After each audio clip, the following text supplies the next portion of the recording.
अब मुंबई की रेल पटरियों से सटी जमीन पर सब्जियां और फूल उगाए जाएंगे। रेलवे अधिकारियों ने कहा है कि पटरियों के किनारे लगे फूलों के पौधे यात्रियों को और अधिक सुखद एहसास देंगे। साथ ही गंदे पानी का उपयोग करके सब्जियां उगाने की समस्या भी समाप्त होगी। मध्य रेलवे ने अपने मुंबई उपनगरीय नेटवर्क पर रेल पटरियों से सटी खाली जमीन पर सब्जियां उगाने की अपनी मौजूदा प्रणाली को खत्म करने और इनके स्थान पर फूलों के पौधों और सजावटी पौधे लगाने का फैसला किया है।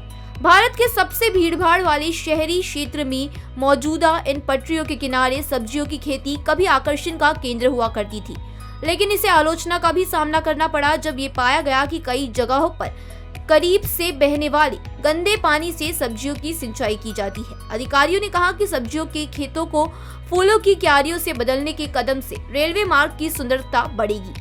उन्होंने कहा कि मुंबई मंडल में लगभग 115 स्थानों पर 150 एकड़ रेलवे भूमि पर फूलों की खेती करने की योजना है। पिछले कई दशकों से रेल की पटरियों के किनारे खाली पड़ी जमीन पर पालक, मेथी और भिंडी जैसी हरी सब्जियां उगाई जा रही थी।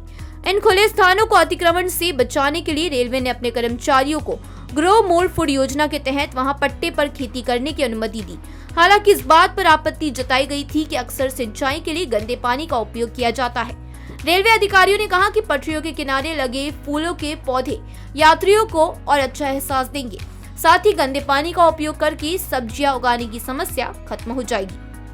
मध्य रेलवे के मुख्य जनसंपर्क अधिकारी शिवाजी सुतार ने बताया कि रेलवे की जमीन पर सब्जियों की खेती के लिए जारी मौजूदा लाइसेंस का अब नवीनीकरण नहीं करने का फैसला किया है।